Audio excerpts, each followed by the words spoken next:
चलो, तो work done by a variable force आ गया। अब हम आते हैं इस पे, work done by a spring force.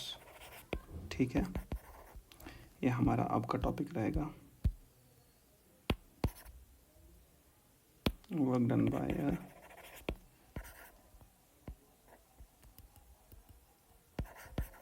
Spring force. So देखो, हम स्प्रिंग फोर्स के बारे में थोड़ा पढ़ चुके हैं। अगर हमारे पास ये एक ब्लॉक है, स्प्रिंग मान लो यहाँ पर है, स्प्रिंग का यहाँ पर इसको बोलते हैं फ्री एंड। किसको बोलते हैं? This is the free and, ये वाला and, this is the free and. This is in natural length. Natural length मतलब ना तो इसको स्ट्रेच किया गया है, ना तो इसको इलोंगेट किया गया है। ठीक है, all right.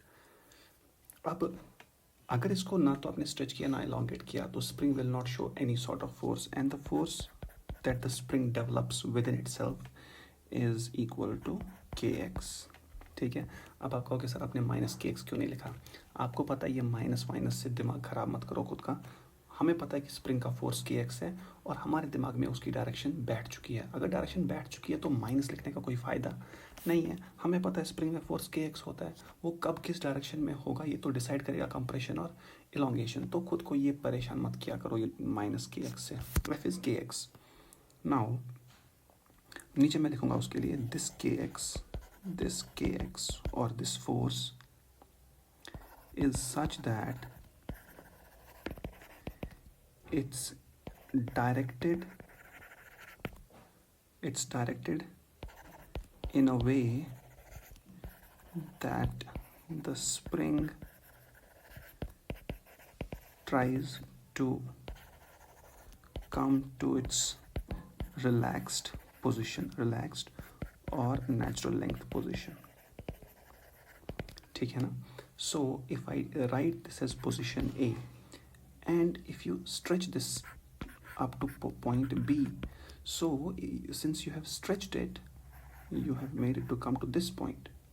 Now what it will try to do, it will try to spring will generate a force which is equal to kx. Here x is the displacement of free end from natural position, from natural length.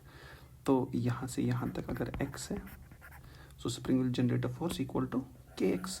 अब इस kx की direction कहाँ को होगी? क्योंकि आपने इसको कहाँ लेके आए, क्योंकि आप इसको राइट लेके आए, इसकी आप इसको b पर लेके आए ना, इसकी इक्विलिब्रियम पोजीशन मतलब जो इसकी रिलैक्स्ड पोजीशन है वो कहाँ पर है? a पर।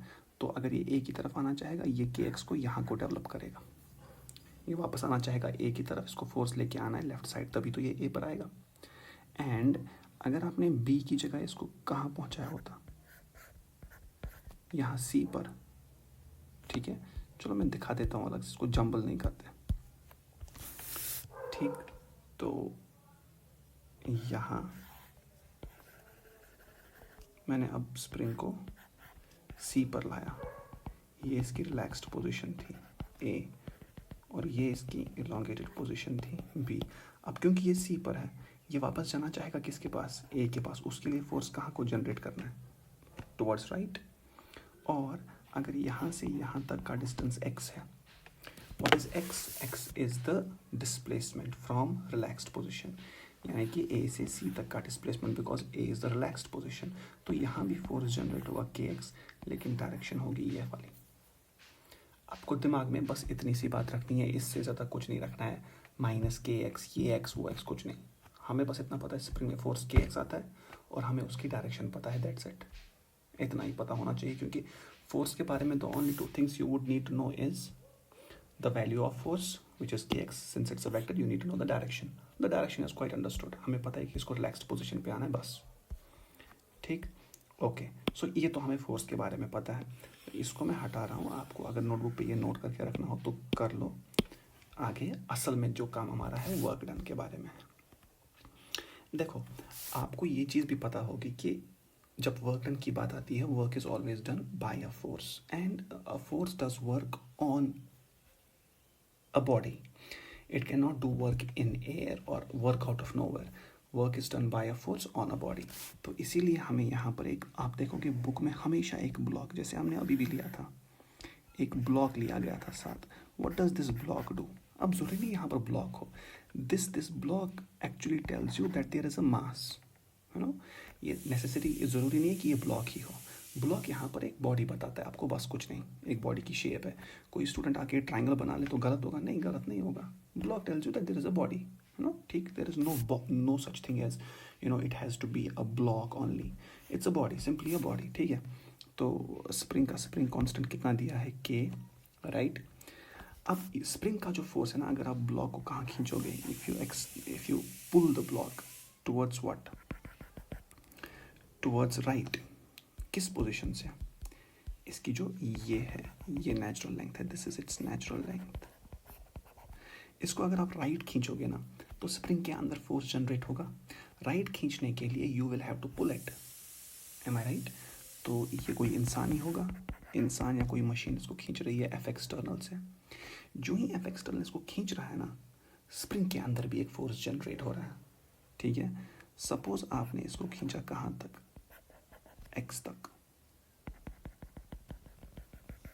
कहाँ से? नेचुरल लेंथ से आपने इसको एक्स खींचा, ठीक। तो जो ही ये इस पोजीशन पर आ गया ना, स्प्रिंग ने अपने अंदर फोर्स जनरेट कर लिया होगा, कितना?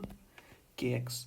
मैं फिर से कह रहा हूँ, मैं माइनस के एक्स नहीं लिखूंगा, I will write k x. किस डायरेक्शन में? ये, that's it, we know this is the force, ये डायरेक्शन भी, मैग्नीट्यूड भी, ठीक है। So while it goes from point A to point B, right, while it goes from point A to point B, ये जो body है of mass m, जिस पर काम हो रहा है, मुझे एक बात बताओ, इस बॉडी पे कितने फोर्सेस एक्ट कर रहे हैं? There are two forces acting on the body, one is F external, the other one is the force of the spring. क्योंकि अगर आप इस बॉडी की एफ पी डी बनाओगे, यहाँ से एफ एक्सटर्नल आएगा और यहाँ से स्प्रिंग का फोर्स के एक्स, ठीक है। तो मुझे एक बात बताओ, व्हाट, अगर आपको कोई पूछेगा find out the work done, find out the work done by the spring force, ठीक है। find out the work done by the spring force, what will you do? आप एक समझ लो बात को, जहां वो A से लेकर के B तक जाएगा, सपोज A से लेकर के B तक की लेंथ है 2 मीटर, ठीक है।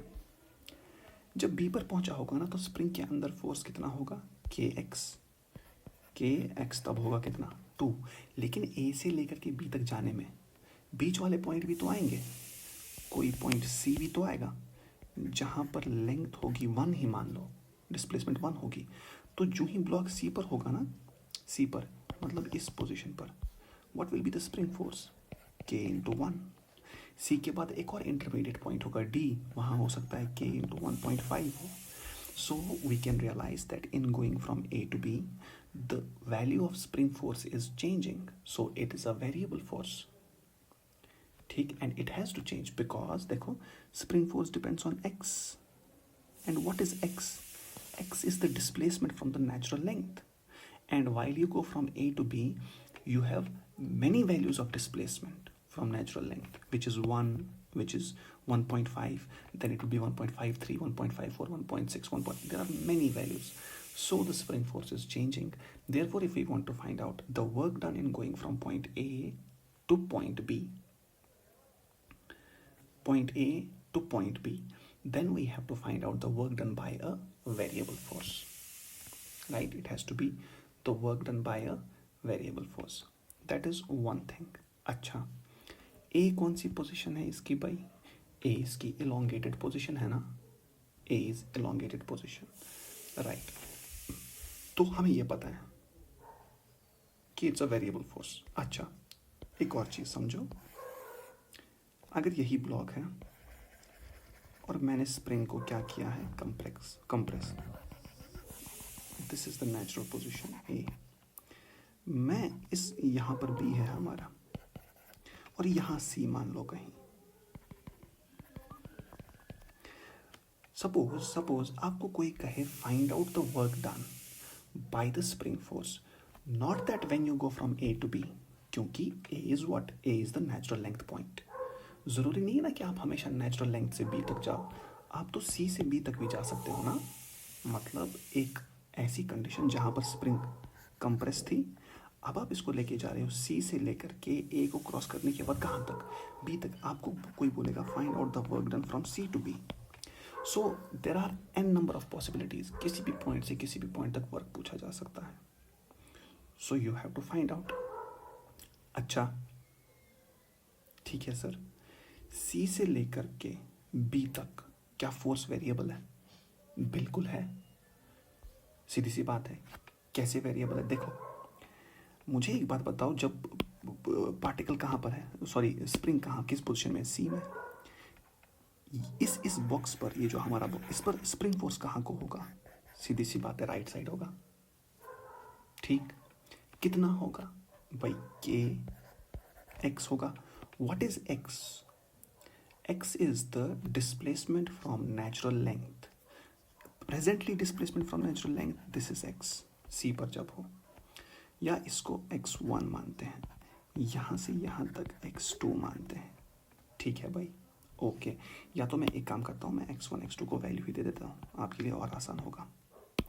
इसको मान लो 3, इसको मान लो 4। ठीक है, सो यहाँ पर कितना फोर्स है? 3k। अच्छा, कौन सी डायरेक्शन में? Right side. क्या सी और ए के बीच में कोई पॉइंट डी भी होगा? अब डी की क्या डिस्टेंस होगी नेचुरल लेंथ से? वो ये है, ये तो हो सकती है 2 भी हो। तो डी पर कितना फोर्स होगा? डी पर होगा k इंटू 2।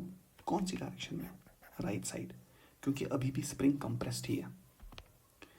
फिर जब ए को क्रॉस करेगी स्प्रिंग, ए को क्रॉस करके अब ब्लॉक यहाँ को आएगा, तो जो ही ए के राइट साइड में ब्लॉक आया तो स्प्रिंग अब स्ट्रेच होने लगी नेचुरल लेंथ से, तो फोर्स कहाँ को एक्ट करने लगेंगे? Towards left. तो यहाँ वेरिएशन आएगी सी से लेकर के बी तक। तो अगर आपको कोई पूछे what is the work done from C to B, आप फिर से कहोगे it is the work done by a variable force. So from any point to any other point in a spring, if you move from one point to the other point, whether you are moving from a point which is to the left of natural length to a point which is to the right of natural length, or you are moving from natural length to any other point, you will have to find out the work done, and the work done will be work done by a variable force. ठीक है, सो जब हम इसकी expression निकालेंगे, we will find out a general expression. देखो general expression का मतलब क्या होता है? जनरल एक्सप्रेशन का मतलब होता है कि आप एक स्पेसिफिक पॉइंट से मत चलो। स्पेसिफिक पॉइंट से जब चलोगे, जो एक्सप्रेशन निकालोगे, फिर वो उसी स्पेसिफिक सेट ऑफ न्यूमेरिकल्स पे अप्लाई होगी। अगर आप जनरल एक्सप्रेशन निकालते हो, वो हर टाइप के न्यूमेरिकल पे अप्लाई होगी। स्पेसिफिक यहाँ पर क्या होगा कि आप नेचुरल लेंथ से टुवर्ड्स लेफ्ट या राइट जाओ और वर्क निकालो। अगर आपने ये कर दिया कि नेचुरल लेंथ से लेफ्ट जाना, नेचुरल लेंथ से इलोंगेट करना, यानी कि इस केस का ये वाला केस करना, ए से लेकर के बी तक आपने वर्क निकाल लिया, तो जो एक्सप्रेशन आपको मिलेगी that will be an expression exclusively meant for those numericals where in the block has moved from natural length to a point which extends the spring to a point B. लेकिन अगर आप general निकालना चाहते हो, then you consider any point to any other point wherein natural length is not involved. ठीक है, जैसे ये point C to point B. So what we now know is that the spring force is a variable force no matter the point that you travel from and to the point that you travel to.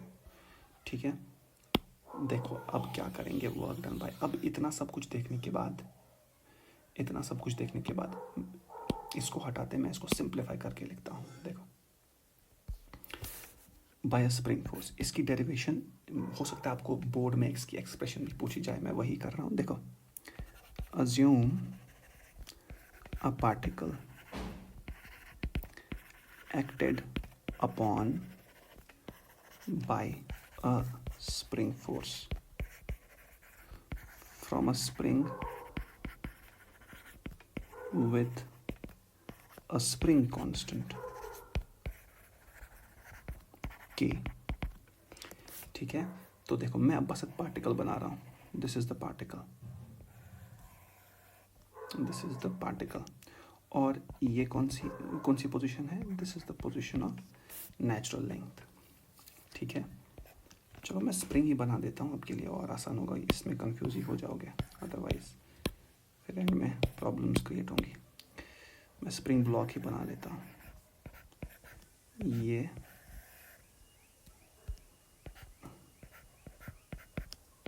जल्दी जल्दी ख़त्म करते हैं इसको। This is natural length, right? So if we display spring constant k, we know that the work done it will be integral f dot dr, क्योंकि variable force है, variable force का work कितना होता है, इंटीग्रल f डॉट dr।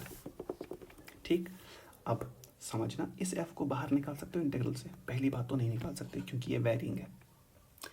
ठीक है ना, it's a varying force.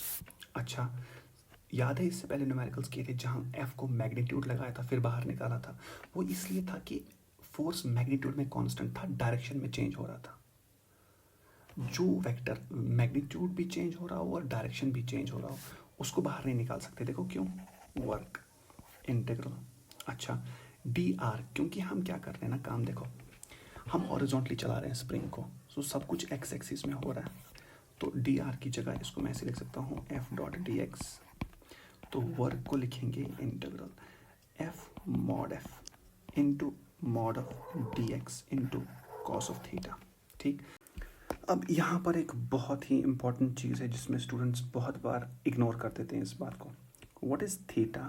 Theta is the angle between F and D x, right, D x vector. What is F? F is the spring force, ठीक है, which is के x in magnitude.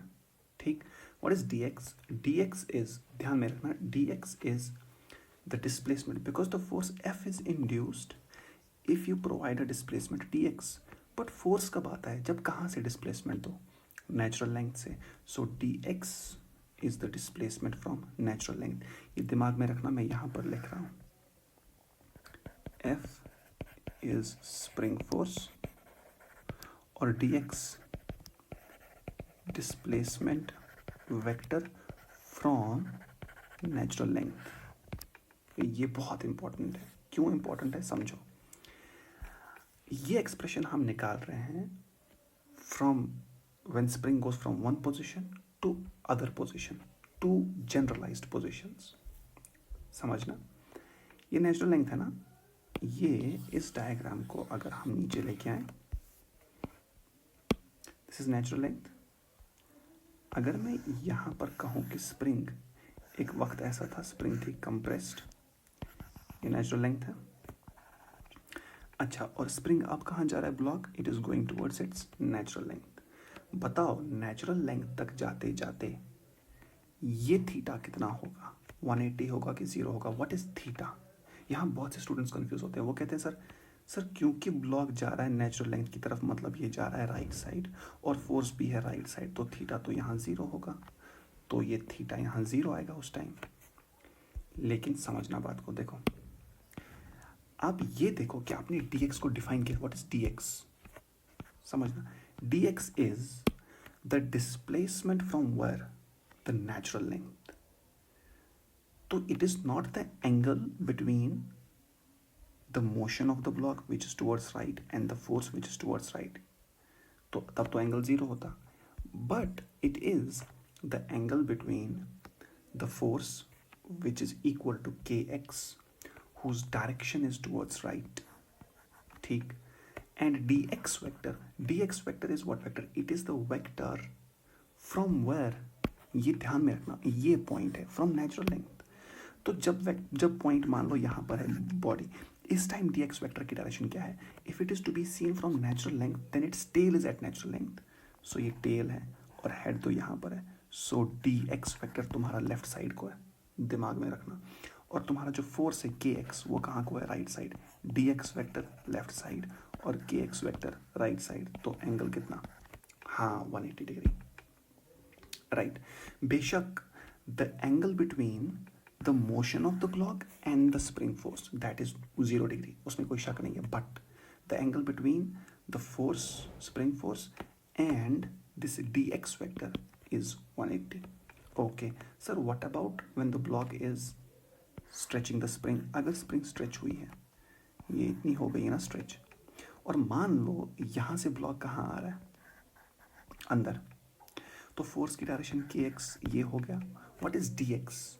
D x is the displacement vector measured from natural length. तो body यहाँ पर है तो displacement vector यूँ होगा।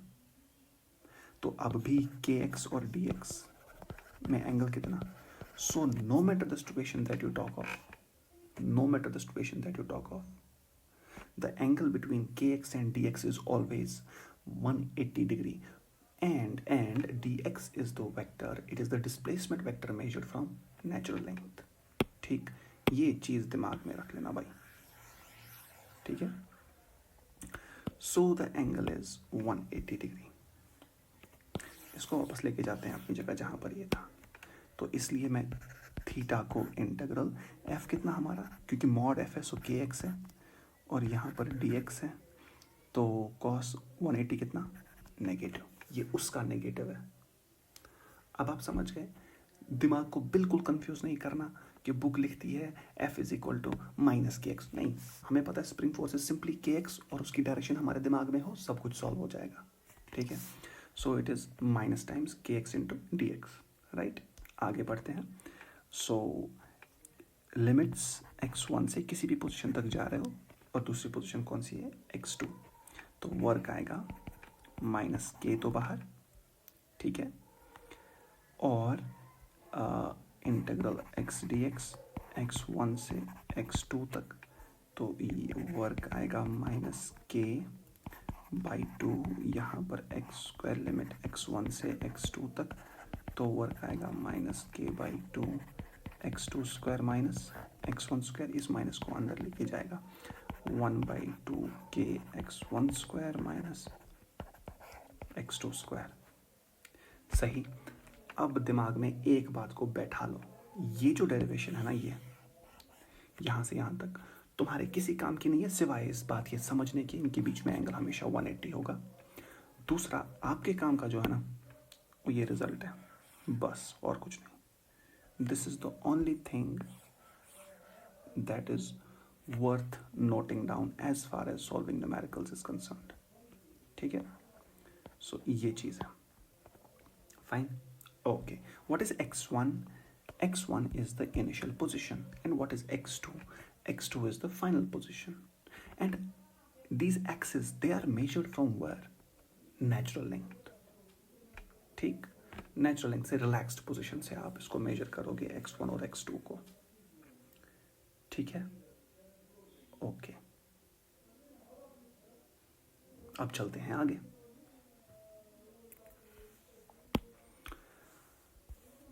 देखते हैं कुछ और चीजें।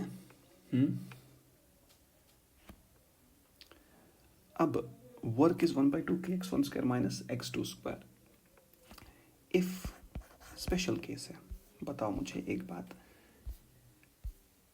अगर if we displace the block, या इसको मैं हटा ही देता हूं, देखो मैं क्या किसी और तरीके से, ये मान लो this was the point of natural length और ब्लॉक यहां पहुंच गया, तो स्प्रिंग इलोंगेट हो चुकी होगी। सो यहाँ पर आप 0 लिखोगे, दिस इज योर 0, यहाँ से यहाँ तक 4, और कभी कभार ब्लॉक यहाँ पर होगा, है ना, यहाँ से यहाँ तक भी 4, ठीक है, right. Okay, this is point A, this is point B, this is point C, this is any point A, any point B and any point C. If the block goes from A to B, आपको work क्या मिलेगा? 1/2 k. x1 कहाँ से शुरू किया? x1 क्या है? x1 है मेजरमेंट इनिशियल पॉइंट की, कहाँ से? नेचुरल लेंथ से। नेचुरल लेंथ से इनिशियल पॉइंट a है तो कहाँ तक? 4 x1 स्क्वायर माइनस x2 कितना है? x2 कहाँ से मेजर करना है? इसको भी नेचुरल लेंथ से, x2 b पर है तो 4 स्क्वायर। सो वर्क डन कितना? 0, बात खत्म। उसी तरह से वर्क अगर आपको करना हो, let's say a body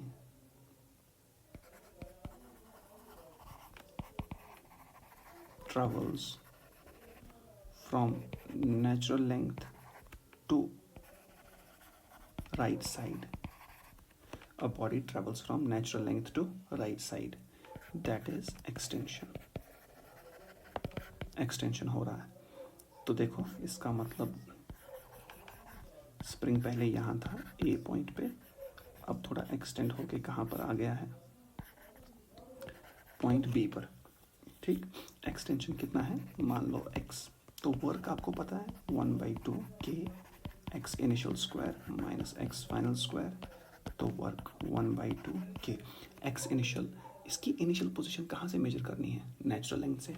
initially तो ये कहाँ पर था, ये तो नेचुरल लेंथ पे ही था. तो 0 स्क्वायर माइनस एक्स फाइनल कितना है, नेचुरल लेंथ से दूर एक्स, तो ये एक्स स्क्वायर. तो वर्क आएगा -1/2 k x square. So if you displace a spring from its natural length, work will be negative, and displace it from its natural length and extend it, तो extension में work हमेशा negative होगा. और कितना होगा 1/2 k x square. Simply x is what, extension. इसमें आपको ये फॉर्मूला रटने की जरूरत नहीं है, x initial square minus x final square. क्यों, क्योंकि आपको पता है एक्स इनिशियल यहाँ 0 है. तो क्या ये वर्क हमेशा नेगेटिव ही होगा, it will always B negative. Sir आपने कैसे बोल दिया, क्योंकि यहाँ एक्स स्क्वायर है. So this term can not be negative, और ये माइनस हमेशा बरकरार रहेगा.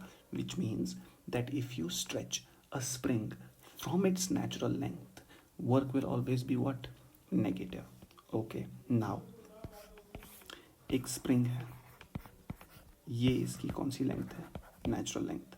इसको अगर अंदर लेके आएंगे, इस ब्लॉक को पुश करेंगे स्प्रिंग को, ये ए ये बी. जब ये बी पर आएगा, वर्क फिर से 1/2 k x initial square minus x final square. 1/2 के, what is x initial square, है ना, 1/2 k x initial square minus 1/2 k x final square. ठीक, what is x initial square, x initial तो हमारा 0 है, minus x final square. So it is -1/2. X final तो x है ना, मान लो ये एक्स है, के -1/2 के एक्स स्क्वायर. तो यहाँ भी वर्क नेगेटिव है. So if you go from natural length and you compress a spring, even at that time the work will B negative. अब ऐसा क्यों हुआ, देखो लॉजिक है. देखो अगर आप स्प्रिंग को एक्सटेंड कर, ये स्प्रिंग की नेचुरल लेंथ है, कौन सी लेंथ है, नेचुरल. अगर इसको खींचोगे ना, यहाँ एक्सटेंड करोगे, तो ब्लॉक जा कहाँ को रहा है, राइट. लेकिन स्प्रिंग कहाँ पुल कर रही है इसको, वापस पीछे. तो एंगल कितना 180, तो वर्क तो हमारा नेगेटिव होगा. ठीक है, उसी तरह से ये ब्लॉक है, इसको अंदर पुश करो, तो तुम इसको चला रहे हो कहाँ, अंदर, लेकिन स्प्रिंग पुश कर रहा है बाहर, क्योंकि ये चाहेगा ना ये नेचुरल लेंथ पे आए, तो स्प्रिंग बाहर को पुश करेगा. तो यहाँ पर भी एंगल 180, तो यहाँ भी वर्क कितना, नेगेटिव. अब ये केस भी तो हो सकता है, स्प्रिंग पहले ही कंप्रेस्ड है, ये बी पॉइंट है और ए इज इट्स नेचुरल लेंथ. तो ये कहाँ को आने की तरफ कोशिश करेगा, नेचुरल लेंथ की तरफ, फ्रॉम बी टू ए. देखो ये इसकी x, sorry, position is always measured from where, natural length. तो ये इसकी पोजीशन है एक्स, ये कितना दूर है नेचुरल लेंथ से, एक्स. ठीक, तो work done 1/2 k x initial square minus x final square. याद रखना ये जो एक्सेस है ना, this are all to be measured from where, natural length. So work कितना आएगा, मतलब इस पॉइंट से मेजर करनी है, वर्क कितना आएगा 1/2 के एक्स इनिशियल कितना दूर, x square minus x final, क्योंकि यहाँ पर आएगा तो 0. सो it is 1/2 k x square. This will always be positive, always be positive. Therefore here we got positive work, positive work. So क्योंकि ये जा रहा है बी से ए तक, देखो बी से ए तक मोशन कहाँ को, राइट साइड, फोर्स भी कहाँ को, राइट साइड. ठीक है ना, तो चलना और फोर्स दोनों किस तरफ है, राइट साइड. तो यहाँ पर वर्क आएगा पॉजिटिव. तो ये सारी चीज़ें you can now do it. ठीक है, तो असल एक्सप्रेशन कौन सी है, असल एक्सप्रेशन ये वाली है. और कभी कभार इसमें एक्स इनिशियल या एक्स फाइनल 0 होते हैं, तो उससे हमें थोड़ी हेल्प मिल जाती है. ठीक है, so as soon as the natural length is involve का मतलब क्या हो गया, कोई बॉडी नेचुरल लेंथ से इलोंगेट हो गई, बॉडी नेचुरल लेंथ से कंप्रेस हो गई, या बॉडी कंप्रेस थी और कहाँ आ रही है, नेचुरल लेंथ की तरफ, या बॉडी इलोंगेटेड थी और कहाँ आ रही है, नेचुरल लेंथ की तरफ. अगर x इनिशियल और x फाइनल में से कोई एक पॉइंट नेचुरल लेंथ है, या तो इनिशियल नेचुरल लेंथ है या तो x फाइनल नेचुरल लेंथ का पॉइंट है, तो वो तो ज़ीरो ही आएगा. ठीक. So we can write in general work done by spring is 1/2 k x initial square minus x final square. Special case. A spring stretches by x from natural length, so work is -1/2 kx square. Simply. B part, spring compresses by how much? X. From what point? From natural length. Work will be again -1/2 kx square. C part, spring comes back to natural length from an elongated position. Work होगा 1/2 kx square.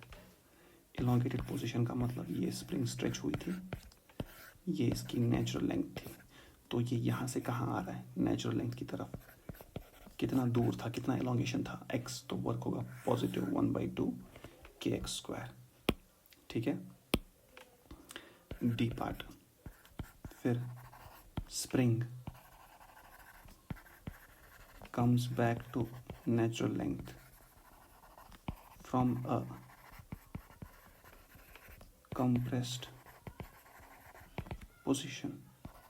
Work is again positive 1/2 kx square. ऐसा कब होगा? जब ये spring compress की गई है और ये नेचुरल लेंथ है, यहाँ से यहाँ तक x है और ये किसकी तरफ जा रहा है? नेचुरल लेंथ तक जाने पर वर्क कितना होगा? Positive 1/2 kx square. तो ये चीज़ों को आपको ध्यान में रखना है. This is all about the work of spring. ठीक, right? This is about the spring work. अच्छा, मुझे एक बात बताओ.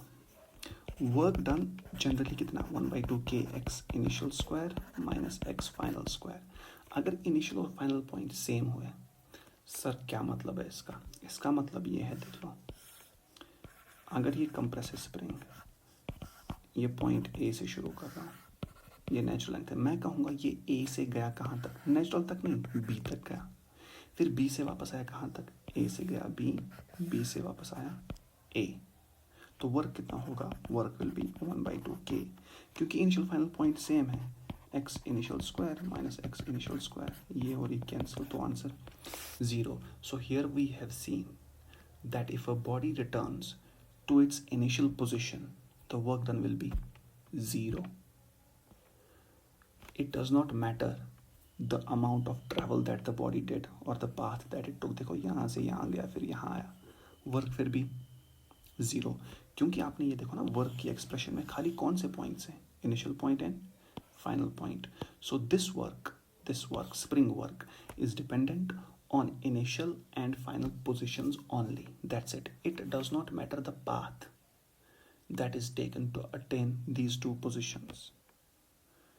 ठीक है. It does not matter that the path that it takes to attain these two positions. It has to be initial and final point only that decides the work. Such forces whose work depends on the initial and final position alone and not on the path, such forces are called as conservative forces. ठीक, इसको हम detail में आगे पढ़ेंगे conservative force को, but अभी के लिए एक छोटी सी डेफिनेशन की तरह इसको दिमाग में रखो. It's x initial square minus x final square. So these are what? These are conservative forces. अच्छा, थोड़ा और देख लो, इस कंजर्वेटिव फोर्स का मतलब क्या है कि it depends on initial final position.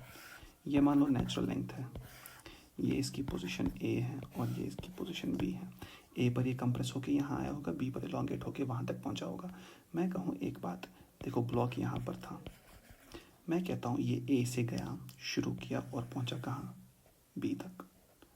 पहली ही बारी जब ये B पर पहुँचा, find out the work from A to B, तो तुम कहोगे 1/2 k x इनिशियल स्क्वायर, या x a square minus x b square answer.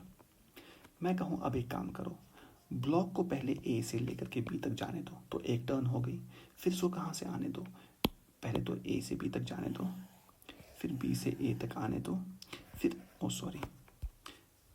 पहले ए से बी तक जाने दो, फिर बी से ए तक आने दो, गया ना एक टर्न।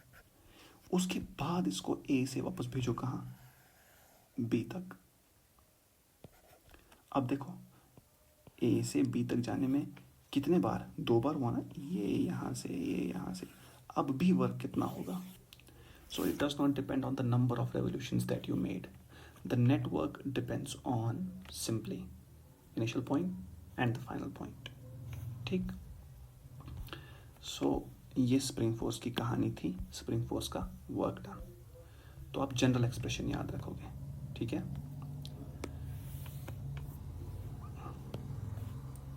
इसको क्लियर कर लेते हैं। ओके, ये गया, इसको भी क्लियर ही कर लो, इसको भी क्लियर कर लो, इसको भी क्लियर कर लो। Okay, now done. अब इस पे न्यूमेरिकल्स, किस पर, स्प्रिंग फोर्स पे न्यूमेरिकल्स देखते हैं।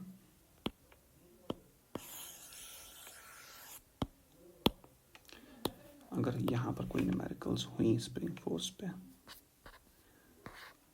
okay, we do have some numericals on spring force.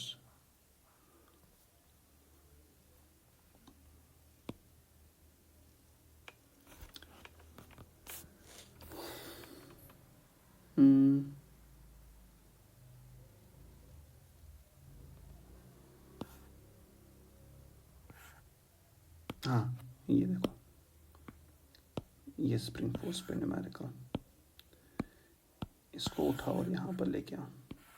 इस पर बहुत सारी न्यूमेरिकल्स आएंगे वर्क पे। फिलहाल के लिए आप ये, हम न्यूमेरिकल्स की अलग वीडियो ही बनाएंगे, बस मैं समझाने के लिए आपको स्प्रिंग फोर्स ये समझाने के लिए न्यूमेरिकल है, बस और कुछ नहीं। सवाल है, block of mass m is welded with a light spring of stiffness k। Stiffness का मतलब होता है स्प्रिंग कांस्टेंट, ठीक है। Is in equilibrium on a smooth inclined plane with angle of inclination theta. If a variable external force is applied slowly till the spring comes to its relaxed position, ठीक है, find the work done by spring force, right? देखना, समझना बात का क्या है, समझना बात का मतलब। देखो ये यहाँ पर this is an inclined plane, इस पर एक स्प्रिंग रखी गई है और यहाँ पर ब्लॉक है। पहली बात तो ये है, इस केस में जो स्प्रिंग होगी ना, ये नेचुरल लेंथ पे नहीं रह सकती, ये इम्पॉसिबल है। क्यों? क्योंकि if it says that block is in equilibrium, ये कहा है ना, ब्लॉक इज इन इक्विलिब्रियम। अगर ये इक्विलिब्रियम है तो देखो स्मूथ इंक्लाइंड प्लेन पे ब्लॉक पर नीचे कितना होता है, mg sin थीटा, तो ये तो इक्विलिब्रियम पे हो नहीं सकता अनलेस इस mg sin थीटा को कोई कैंसल आउट कर रहा हो। तो यहाँ पर वो फोर्स होगा कौन सा, kx, स्प्रिंग का फोर्स। हुआ यूं था, ऐसा समझ सकते हो कि स्प्रिंग पहले आराम से बैठी थी नेचुरल लेंथ पे, यहाँ से जो ही ब्लॉक आया ना, ब्लॉक ने स्प्रिंग को कहाँ कंप्रेस किया, अंदर। किस फोर्स की वजह से, mg sin थीटा। स्प्रिंग ने वापस लगाया फोर्स कितना, kx, ठीक। अपोजिट में लगाएगी ना, spring will try to get back to what length, natural length, तो ये फोर्स वापस लगाएगी। तो एक काम करते हैं, ब्लॉक की अब FPD बना सकते हो। अब समझना बात को। देखो what is the work done in spring force, plane and simple, कुछ नहीं करना। देखो वर्क डन कहाँ से कहाँ तक निकालना है। देखो आपको मैंने कहा पहले ही, जब भी वर्क डन का कोई न्यूमेरिकल पूछे उसमें 2 चीज़ें होंगी, एक तो होगा फोर्स, किस फोर्स की वजह से वर्क डन निकालना है, और दूसरा डिस्प्लेसमेंट। ये 2 चीज़ें पता होनी चाहिए। ये आपको कह रहा है किसका वर्क डन निकालो, कह रहा है find the work done bye spring force. तो चलो सर, स्प्रिंग फोर्स तो कंफर्म हो गया, kx से वर्क डन निकालना है।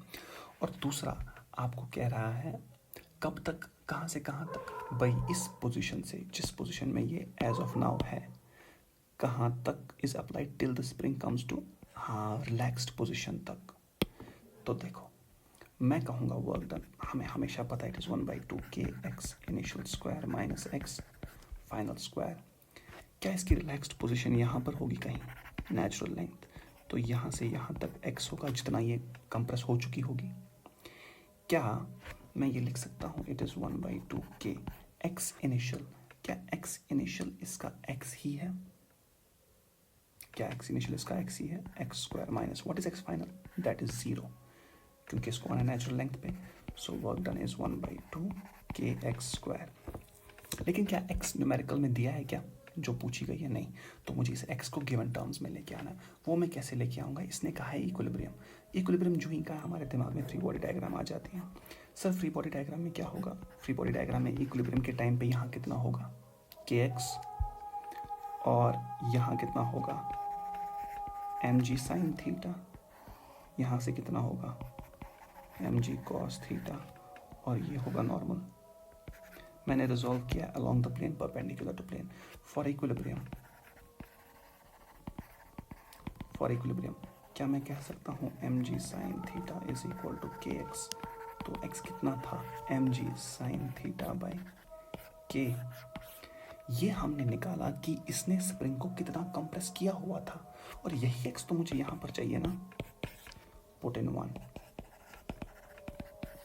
तो work done will be 1/2 k m g sine theta by k whole square, right? So it will be mg sin theta whole square divided by 2k. This is the work done. By what force?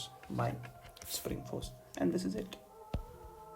इतनी सी बात है। Work done पे हम बहुत सारे numericals करेंगे जब हम पढ़ेंगे work energy theorem. That is the best of all theorems that you will learn in mechanics. सबसे अच्छी थ्योरम, सबसे काम आने वाली theorem is the work energy theorem.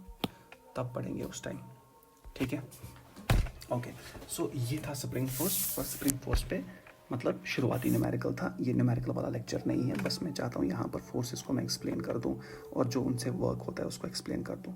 तो स्प्रिंग फोर्स का वर्क ख़त्म हो चुका है। So we are done with this. Okay, what are we left with? We are left with work done by gravity, work done by friction. वैसे friction पे हमने numericals किए हैं, बट फिर भी फॉर्मेलिटी के लिए वी कैन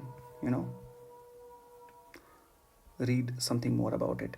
या फिर ज़रूरत नहीं है, हमने फ्रिक्शन पे न्यूमेरिकल्स किए हैं। वर्क डन बाय फ्रिक्शन हमने ऑलरेडी पढ़ा है। स्टैटिक फ्रिक्शन का वर्क, काइनेटिक फ्रिक्शन का वर्क हम कर चुके हैं। फिर भी I will show you some numericals on it. उसके बाद हाँ, work done by a pseudo force ये करना बाकी है, और फिर graphical representation of work done. अच्छा, अब आते हैं वर्क डन बाय ग्रेविटी पे, ठीक है? वर्क डन बाय ग्रेविटी, इसमें कुछ खास नहीं है। वर्क डन बाय ग्रेविटी इसमें इतना सिर दर्द नहीं है स्प्रिंग फोर्स के जैसा। ये एक आसान सा कॉन्सेप्ट है, क्योंकि हमें पता ही है gravity is always where it is pointing downwards. ये कोई वेरिएबल फोर्स नहीं है। Gravity is not a variable force, it's a constant force so long as the mass of the object is not changing, ठीक है? सो gravitation में हमें उतनी problem नहीं होगी। चलो ठीक है। Work done by gravity. So if there is a body of mass h, if there is a body of mass m, and then you displace it, and somebody asks you to find out the work done by gravity, ठीक है? What is the work done by a force? Simply it's force times displacement, or it is integral of f dot dr if the force is variable. Since we know that the force is not variable, fine, gravitational force it's a constant force. तो gravitation का जब हमें work निकालना होता है ना, इसमें कोई परेशानी नहीं होती। देखो क्या मतलब है, देखो अगर मैं किसी बॉडी को, ये देखो ये ग्राउंड है, this is point A and this is point B. Body चली ए से लेकर के बी तक under the influence of a force F. सवाल है find the work done by gravity. देखो ग्रेविटेशनल फोर्स के लिए जो एक्सप्रेशन मैं आपको सजेस्ट करूंगा, मैंने आपको 3 एक्सप्रेशंस पढ़ाई हैं, मैं फिर से बार बार इनको रिपीट कर रहा हूँ। Entire force into entire displacement into cos of theta, entire force into displacement in line with the force. उसके बाद देखो प्लस आएगा कि माइनस आएगा, या entire displacement into force in line with displacement. तो यहाँ फोर्स के कंपोनेंट निकालने होंगे, ठीक है? ग्रेविटी के लिए हमेशा एक्सप्रेशन याद रखना, it is force which is mg into displacement in line with force, यही आप हमेशा यूज़ करोगे, displacement in line with force. और ग्रेविटी की लाइन कैसी होती है, इट्स ऑलवेज वर्टिकल, तो आपको फोर्स कैसे, डिस्प्लेसमेंट कौन सी देखनी है, you have to choose vertical displacements. Therefore gravitational force, gravitation का work, force into vertical displacements, बस काम खत्म। Force into vertical, this is the work done. हाँ, इसको पॉजिटिव नेगेटिव आपको डिसाइड करना पड़ेगा। अगर ग्रेविटी और डिस्प्लेसमेंट, वर्टिकल डिस्प्लेसमेंट का सेम डायरेक्शन है तो एंगल 0 है, अगर अपोजिट डायरेक्शन है तो एंगल 180 है, अपोजिट डायरेक्शन है तो minus times work, otherwise positive work, that's it. बस ग्रेविटी के लिए ये हमेशा याद रख लेना, बेस्ट रहता है। अब बताओ, बॉडी चली ए से बी तक, what is the work done by gravity, what is the work done by gravity, हमें याद है ग्रेविटी का वर्क कितना होता है, बॉडी का वेट कितना है, mg, यानी कि ग्रेविटेशनल फोर्स तो वेट ही होता है, gravitational force F multiplied by displacement in the direction of force, यानी कि vertical displacement. But vertically it is not displacing, A से लेकर के बी तक तो वर्टिकल डिस्प्लेसमेंट है ही नहीं, सो into 0, so work done by gravity is what, 0। Okay, right. मैं आपको बस इसी तरीके से ये दिखाऊंगा, मैं इसको कॉम्प्लिकेट नहीं करना चाहता इंटीग्रल वगैरह लगा के, I don't want to complicate it. ये पॉइंट ए है, ये पॉइंट बी है, यूं चलाया आपने इसको, ठीक है। What is the gravity work done by gravity, आपको पूछे कहाँ से कहाँ तक, फ्रॉम ए टू बी। अच्छा, इसकी हाइट कितनी है, h, क्या होती है work done by gravity, it is mg into vertical displacement. अब सुनो, डिस्प्लेसमेंट कहाँ से कहाँ तक, ए से बी तक, वर्टिकली कितना डिस्प्लेस हुआ, वर्टिकली तो ये h डिस्प्लेस हुआ है। ओवरऑल डिस्प्लेसमेंट कौन सी है, ये दिमाग में रखना भाई, ओवरऑल डिस्प्लेसमेंट ये है, मगर हमें किससे गर्ज है, वर्टिकल डिस्प्लेसमेंट ये है। अब मुझे ये बताओ, वर्टिकल डिस्प्लेसमेंट की डायरेक्शन क्या है, इट्स एन अपवर्ड वेक्टर, क्यों, बिकॉज अ डिस्प्लेसमेंट वेक्टर होता ही वो है जिसकी टेल स्टार्टिंग पॉइंट पे होती है और हेड उसका फिनिशिंग पॉइंट की तरफ होता है, so this is your displacement vector. और फोर्स कौन है, mg, कहाँ को, नीचे, सो एंगल कितना 180, तो mg इंटू एच, तो साइन डिसाइड करते टाइम हम यहाँ पर नेगेटिव साइन रखेंगे, ठीक है। अब देखो फिर से, ए से लेके जाओ बी तक, लेकिन ये देखो, ये पॉइंट ए और ये पॉइंट बी, लेकिन मैंने पाथ चूज किया, ये घुमा के लाया यहाँ तक, देखना पाथ ये, ठीक है। So work done from A to B,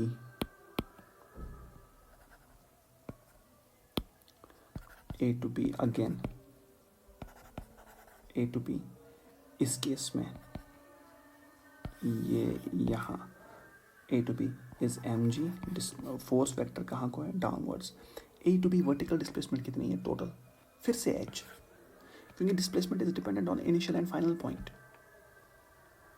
displacement is dependent on initial and final point, it does not matter what you did in between, ए और बी के बीच में डिस्प्लेसमेंट, वर्टिकल में डिस्प्लेसमेंट कितनी है, हमेशा h, और ये डिस्प्लेसमेंट वेक्टर भी कहाँ को होगा, अपवर्ड्स, क्योंकि ए नीचे है और बी ऊपर है तो डिस्प्लेसमेंट वेक्टर होगा अपवर्ड्स। mg कहाँ को है, डाउनवर्ड्स, तो एंगल कितना 180, तो यहाँ भी आएगा h और यहाँ negative sign. So we can see that it is not the path that matters, it's not the path that matters, it is what matters is the initial point and the final point।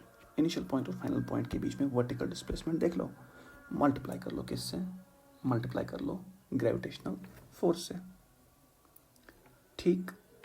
So it's again mgh, right. सो अगर अब हम एक काम करेंगे, ए से लेकर के बी तक जाओ और फिर बी से वापस ए पर आओ, तो what is the vertical displacement, 0। Work done किस प्रोसेस में, ए से लेकर के बी तक, बी से लेकर के ए तक, इस फिर से mg gravity into displacement. What is displacement, it is the gap between the initial and the final point। what is vertical displacement, it is the vertical gap between the initial and the final point, क्योंकि initial point भी a, final point भी a, there is no gap, so it is 0, so it is 0। so again we could find that although the body has moved, how has it moved, it has gone from point a through a certain path to point b, and from a different path it has returned to point a again। since the initial and the final points are same, there is no displacement at all in this case. And if that is so, we can conclude that the work is again how much? 0. So gravity का भी यहाँ पर यही हाल है, that the work done, it does not depend on the path that you take, it depends on the initial and the final positions. So like spring force, gravitational force is also a conservative force. And but the way you find out the work in gravity and in spring force is entirely different. Why? Because spring force is a variable force and gravitational force is a constant force unless the mass changes. अच्छा, दूसरी बात, spring force का work और gravitational force का work, इन दोनों में similarity क्या है? Both are conservative forces and therefore if your initial and final points are same, the work done in both the cases will be 0, whether it is gravitational force और it is spring force. अब इस concept को पुख्ता करने के लिए, work का concept पुख्ता करने के लिए, देखो अगर मैं इस पॉइंट से जा रहा हूँ, ये मान लो ये पॉइंट ए है, ये पॉइंट बी है और ये पॉइंट सी है. मैंने ए से किसी बॉल को प्रोजेक्ट किया, यहाँ से यहाँ तक की हाइट मुझे दी गई है 10 मीटर और यहाँ से यहाँ तक की हाइट मुझे दी गई है 5 मीटर. मुझे कहा गया find the work done by gravity from A to C. तो बॉल का मास कितना है? m. ए से सी तक जाओगे, देखो what is work done by gravity? Simply कुछ नहीं करना है, it is mg into h. What is h?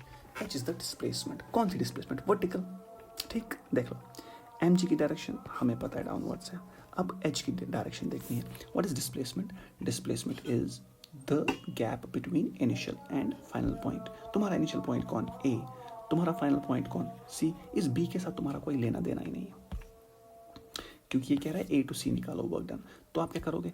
आप देखो ए से सी तक वर्टिकल डिस्प्लेसमेंट कितनी है, because H is what? It is the vertical displacement. देखो ए और सी के बीच में लेवल डिफरेंस कितना है? 5 मीटर का. देखो दिस एंड दिस, तो कितना लेवल डिफरेंस है? 5 मीटर का लेवल डिफरेंस है.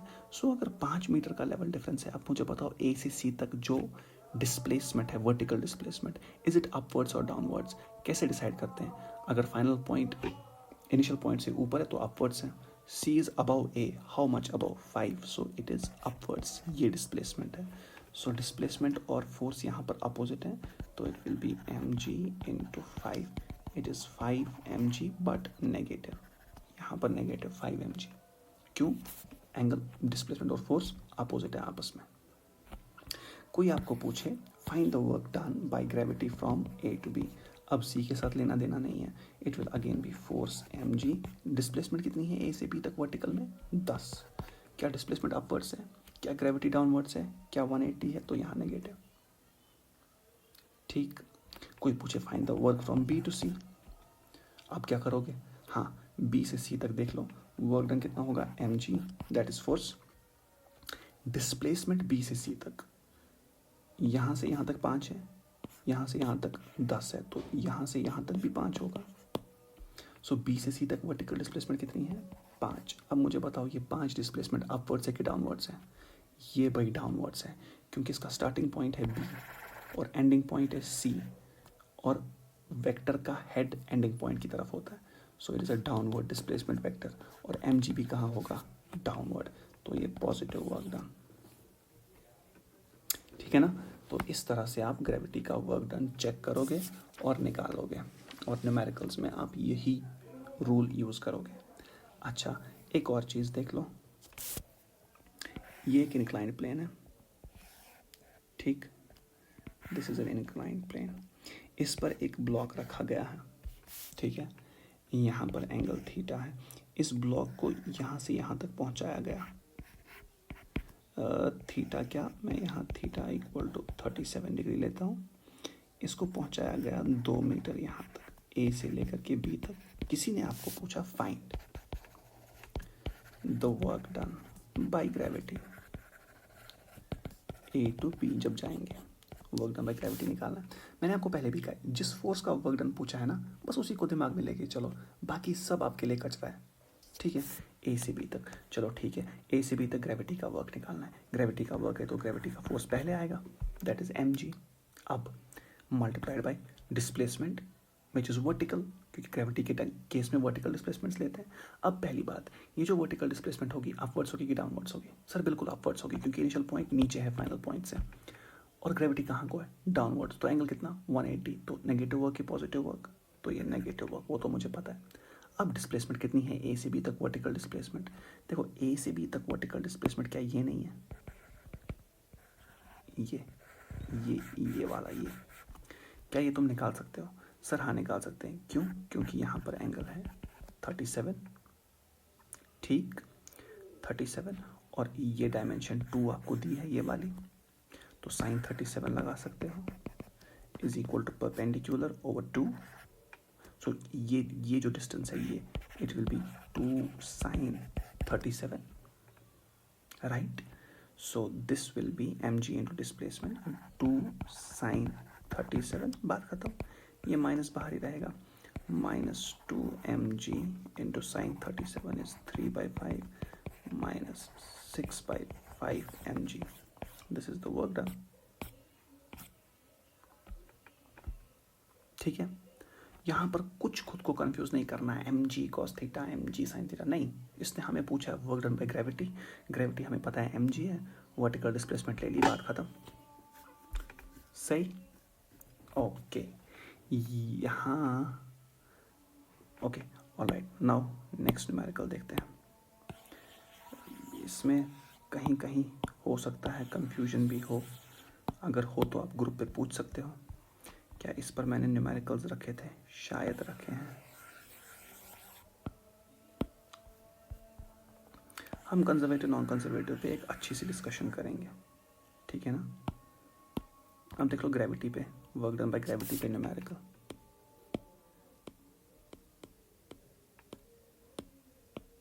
Okay, work done by gravity,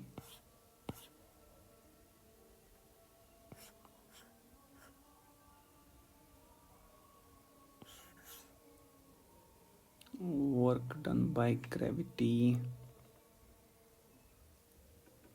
इस पर कोई न्यूमेरिकल है तो सही।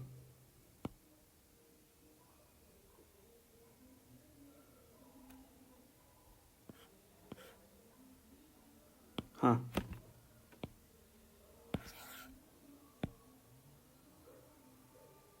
ये तो हमने सेमेस्टर को बोला कि ये न्यूमेरिकल, अब देख लो। देखो सवाल क्या है, मास m is lowered, it is lowered with the help of a string. Lowered का मतलब इसको नीचे भेजा जा रहा है, जैसे किसी कुएं में किसी आदमी को भेजते हैं स्ट्रिंग से, by a distance of h at a constant acceleration g/2। इसका मतलब एक मास है, इसके साथ एक स्ट्रिंग जुड़ी हुई है, ये तो टेढ़ी बन गई है। तो मास कितना है इसका भाई? m। इसको नीचे भेजे, स्ट्रिंग में टेंशन कहाँ को होगा? टी। कोई ऊपर पकड़े हुए स्ट्रिंग को जो इसको नीचे भेज रहा है, ब्लॉक को नीचे भेजा जा रहा है with an acceleration of g/2। आपको कहा गया find the work done by string, work done by tension T. Actually ये ग्रेविटी का सवाल तो है नहीं, इसको हम ग्रेविटी का सवाल बना लेंगे। So it is lowered by a distance of h। तो इस पॉइंट से इस पॉइंट तक भेज रहे हैं इसको, कितनी डिस्टेंस है h? आपको इसी इंटरवल में जिसमें ये सब हुआ वर्क डन निकालना है, इसी डिस्टेंस h के लिए। तो आप क्या कहोगे? Work done is, it is force into displacement in the direction of force, है ना? Displacement in line with the force. उसके बाद कॉस ऑफ थीटा आप डिसाइड कर लोगे। पहले फोर्स कौन है? टेंशन। टेंशन की डायरेक्शन कहाँ को है भाई? वर्टिकल है, अपवर्ड्स है। डिस्प्लेसमेंट कौन है? h। Is h already vertical? हाँ, लेकिन डिस्प्लेसमेंट की डायरेक्शन क्या होगी? डाउनवर्ड्स, क्योंकि यहाँ से शुरू हुआ यहाँ पे खत्म हुआ। So it will B h। ये नेगेटिव होगा पॉजिटिव होगा? भाई नेगेटिव होगा, क्योंकि टेंशन अपवर्ड्स है, डिस्प्लेसमेंट डाउनवर्ड्स है, राइट? ओके, सो t इंटू एच, राइट? अब क्योंकि t आपको दिया नहीं है, t दिया नहीं है, तो न्यूटन्स लॉ लगा सकते हैं। इसमें नीचे कितना फोर्स होगा? mg। बट एक्सेलरेशन तो दी है, तो मैं लिखूँ mg minus T is equal to mass. Acceleration कितनी दी है? g/2 downwards. सो t कितना आएगा आपको? mg minus mg/2 which is mg/2। तो t को यहाँ डाल दो, therefore work is equal to minus mgh/2। ये किसने किया काम? This is the work done by tension, this is the work done by, देखो स्ट्रिंग पूछ रहा है ना, work done by string means work done by tension. आपको कोई पूछे इसी सब में जब ये कितना नीचे आया h, बताओ वर्क डन बाय ग्रेविटी कितना होगा, आप कहोगे work done by gravity will be mg which is the gravitational force multiplied by vertical displacement। Vertical displacement कितनी है h। अब क्योंकि ये डिस्प्लेसमेंट डाउनवर्ड से, उसको यहाँ नेगेटिव नहीं ठोक देना, क्योंकि ये नेगेटिव डिसाइड करना है किससे, अपवर्ड डाउनवर्ड से नहीं, आपको डिसाइड करना है mg और डिस्प्लेसमेंट में क्या एंगल है। अगर तो 180 है तो नेगेटिव, 0 है तो पॉजिटिव। ये mg कहाँ को वेक्टर है, डाउनवर्ड, ये h कहाँ को वेक्टर, डाउनवर्ड, दोनों डाउनवर्ड, तो वर्क क्या आएगा, दोनों सेम डायरेक्शन में तो वर्क पॉजिटिव, तब आंसर है mgh। What is the work done by tension, it is mg minus mgh by 2। What is the work done by gravity, it's mgh। ठीक है, this is the work done by gravity, this is the work done by tension. ठीक है, इसी तरह से जब हम numericals वाला वीडियो अपलोड करेंगे उसमें हमने अच्छे खासे न्यूमेरिकल्स किए होंगे। इनफैक्ट इन चीज़ों पे, ये जो जितने भी फोर्सेस हैं ना, इन पे जब अब न्यूमेरिकल आएंगे ना, ये आएंगे वर्क एनर्जी थ्योरम के बाद। ठीक, उसमें हम काफ़ी यूज़ करेंगे। वर्क डन बाय फ्रिक्शन हमने ऑलरेडी कवर किया है प्रीवियस लेक्चर में। इस पर अगर आप न्यूमेरिकल्स देखना चाहो ना, तो मैं आपको होमवर्क ही देता हूँ, क्योंकि मैंने ये पढ़ाया हुआ है ऑलरेडी।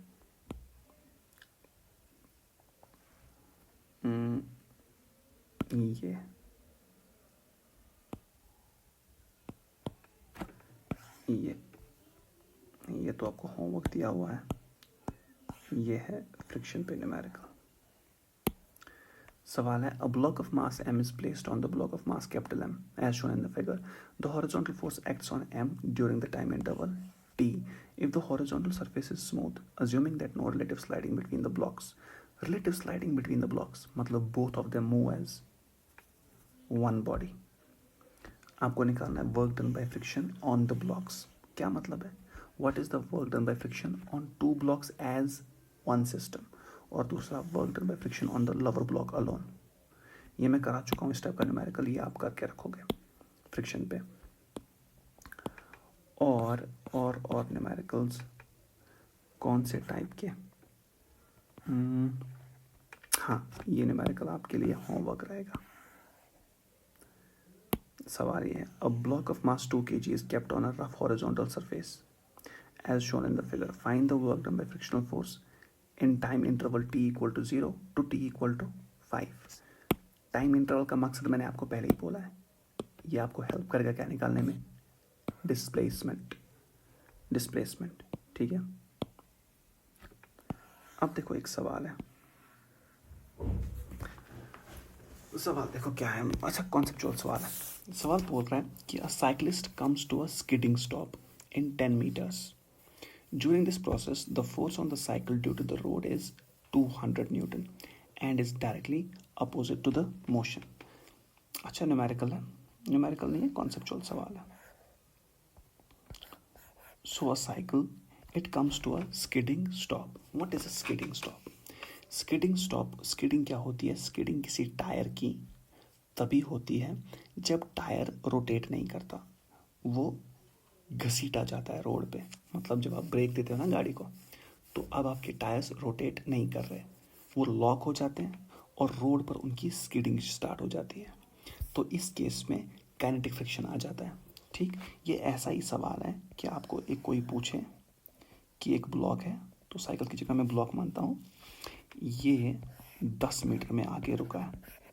किसने रोका इसको, फ्रिक्शन ने। कौन सी फ्रिक्शन ने, काइनेटिक फ्रिक्शन ने, क्योंकि स्लाइडिंग हो रही है। काइनेटिक फ्रिक्शन ने ए से बी तक, और कितनी काइनेटिक फ्रिक्शन है, 200 न्यूटन। मुझे बताओ ए से बी तक काइनेटिक फ्रिक्शन की डायरेक्शन बैकवर्ड्स, ए से बी तक डिस्प्लेसमेंट की डायरेक्शन फॉरवर्ड्स। सवाल पूछ रहे हैं, how much work does the road do on the cycle, cycle पे कितना काम हो रहा है। समझना, ये दिखने में आसान सवाल है, बेकार सवाल है, बट नहीं, इसमें कॉन्सेप्ट है। What is work done by a force, work done by force is force which is F के मल्टीप्लाइड बाय डिस्प्लेसमेंट। बट मैंने आपको पढ़ाया है मल्टीप्लाइड बाय डिस्प्लेसमेंट, ये इतना क्रूड एक्सप्रेशन नहीं है। Multiplied by displacement into cos of theta. ठीक है, व्हाट इज एफ के, it is the kinetic friction, कितना, कितना काइनेटिक फ्रिक्शन है? 200। मैं आपको पहले भी बोल चुका हूँ, यहाँ गड़बड़ नहीं कर देना, -200 नहीं लिखना। सर काइनेटिक फ्रिक्शन तो है ना, लेफ्ट साइड तो माइनस लिख दो। मैंने आपको पहले भी कहा वो माइनस प्लस कॉस कर लेगा, वो हम एंड में डिसाइड करते हैं वर्क पॉजिटिव आएगा कि नेगेटिव। हमें यहाँ बस फोर्स के मैग्नीट्यूड से गर्ज है और डिस्प्लेसमेंट के मैग्नीट्यूड से गर्ज है। उसके बाद अगर वो सेम डायरेक्शन में तो पॉजिटिव, अपोजिट में तो नेगेटिव। 200 इंटू डिस्प्लेसमेंट कितना? 10, यानी कि 2000 है ना, 2000 Newton. But this displacement is the displacement of what? याद रखना, it is the displacement of not the object but the point of application of force. क्या ये काइनेटिक फ्रिक्शन ए पे एक्ट कर रहा है, यानी कि ए की सरफेस पे एक्ट कर रहा है? क्या जिस सरफेस पे ये एक्ट कर रहा है ए की सरफेस पे, क्या वो चल रही है? हाँ, तभी तो जब बी पर पहुंचेगा तो ये सरफेस कहाँ पहुंची होगी? बी पर। तो इसका मतलब जहां पर ये काइनेटिक फ्रिक्शन एक्ट कर रहा है, work done by road on the cycle. Work done by road का मतलब होता है work done by friction of road on the cycle, because the point of application in this case is moving, therefore, and it is moving a distance of 10, so it is 10 into cos of theta, यहाँ cos 180 आएगा, so it will be -2000 joules, right, -2000 joules. उसके बाद how much work does the cycle do on the road? समझना है इस बात को, cycle कितना काम करेगा रोड पे? अच्छा, पहली बात, क्या ये फ्रिक्शन दोनों को मिलता है? रोड को भी मिलता है और साइकिल को भी मिलता है। कितना? साइकिल पे अगर ए से बी तक जाने पे एफ के यहाँ लग रहा है, यही एफ के किस पे लगेगा? रोड पे। लेकिन जब एफ के रोड पे लगेगा, क्या रोड मूव कर रहा है? Is the point of application moving? The point of application is at rest. Therefore ये दिमाग में रखना, work done bye cycle on road is equal to 0. Why? Since the point of application is not moving. But ulta is not true. The point of application, that is the tires of the cycle, they are moving. तब work 0 नहीं होगा, अब 0 होगा। ठीक, सो इन चीज़ों को दिमाग में रखना। ये छोटी छोटी चीज़ें हो सकता है कभी कोई पूछे आपसे। अब आती है graphical representation and work done by a pseudo force. मुझे लगता है ये हम नेक्स्ट वीडियो में करेंगे। ठीक, अभी के लिए इतना काफ़ी है।